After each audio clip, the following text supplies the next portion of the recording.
Right guys, I'm going to show you how to use Msi Afterburner because I got it for a game called Psychic Force. I use Msi Afterburner for a lot of things anyway. It tells you what API you're using in game, whether it's DirectX 9, 10, 11, Vulkan, and you can also monitor your CPU temperatures, your graphics card's temperatures, 1% highs and lows. It's a very good program, and for Psychic Force you need to limit the frames per second. This will also do it as well, and when you use this it does help if you've got frame pacing issues and stuff like that as well. So first of all, we will set it up.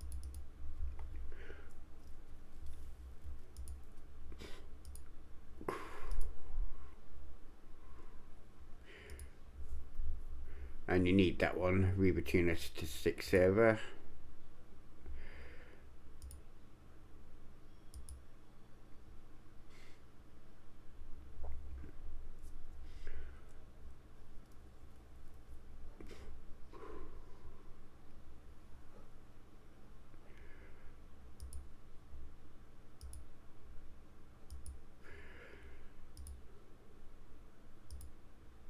ReaperTuner Statistic Server starts with Msi Afterburner.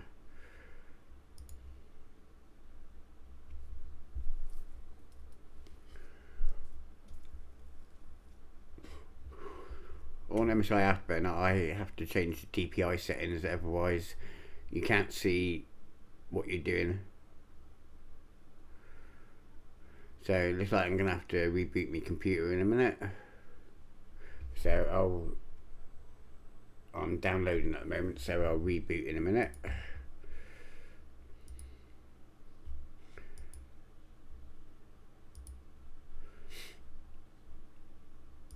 It'll probably be really small. Oh no, it's kept big, so that's good. So MSI probably isn't running yet.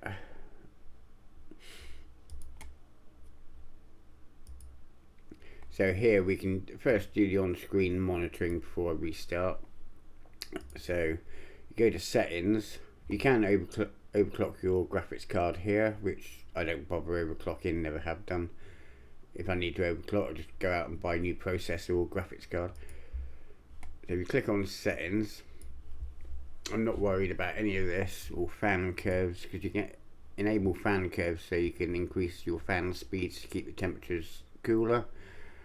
But I'm just going to go with monitoring.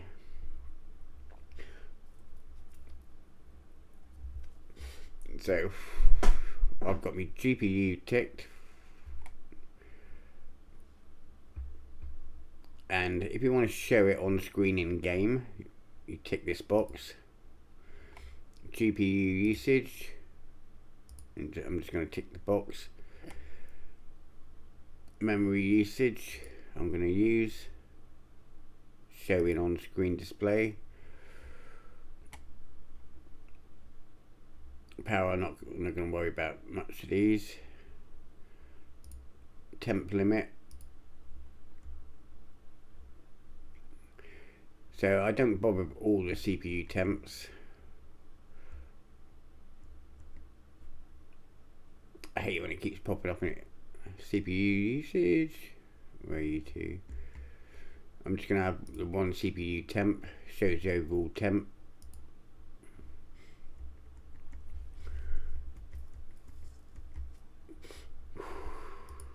RAM usage, frame rate, you tick this little box here, showing on screen display. Frame time, tick that, and this one's slightly different, so I've got show in on screen, and I'm going to have graph. So this gives you a line, and you can see the little spikes in the line that shows you the frame times. Oh, that's frame rate. No, text. Frame times I want as graph.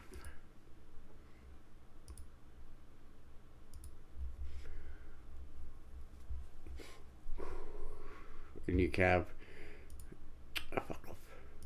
minimum, average, and frame rate max. You can have all these if you want.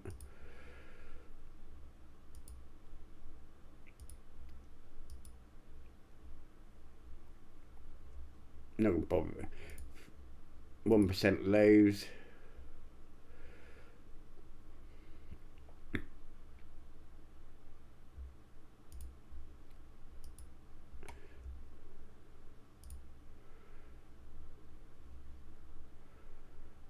Oh, I got that one on, and that one. Then you go to apply.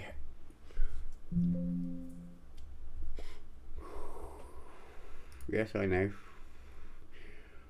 An on-screen display. So I'm gonna have toggle on. Yes, I know. Fuck off. This one I'm gonna have as / so I can turn the display that shows you everything on and off. That's the only one I really use. I'm just gonna quickly go through it. I don't think there's anything else.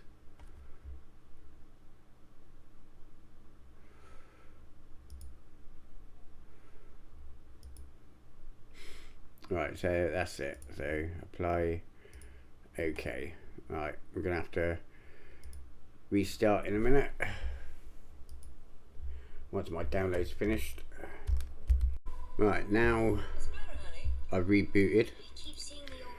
Go down to your little arrow here. You can see areTwo. So if you click on that one, right here, say this is Psychic Force, which runs 100 miles an hour, and it's so fast you can't play it. So to reduce the frames per second, go to add, then find the game I've already set up earlier, but I deleted it to show you guys. Then click on game 2, go to open, and here you got frame rate limit.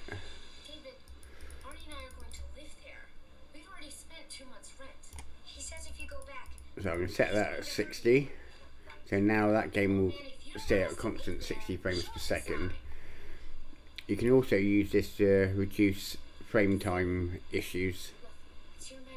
So for instance, if you got like the new UE5 engine games, you got horrible frame pacing.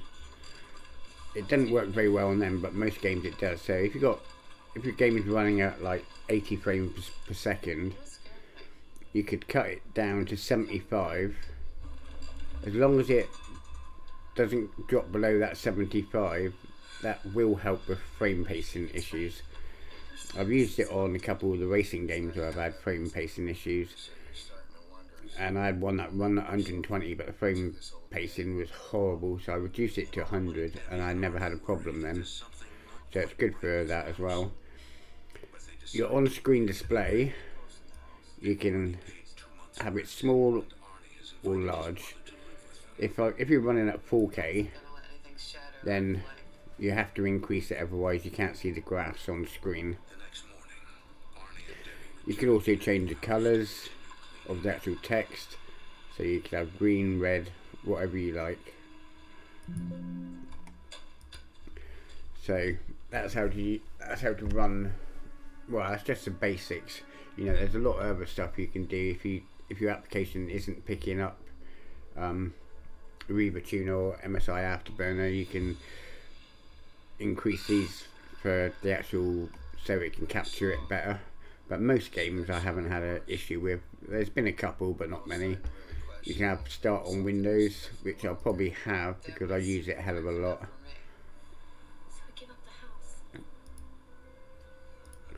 So there you go, guys, that's how to run it. So just going to minimize it now. It'll drop back down to desktop, down to here.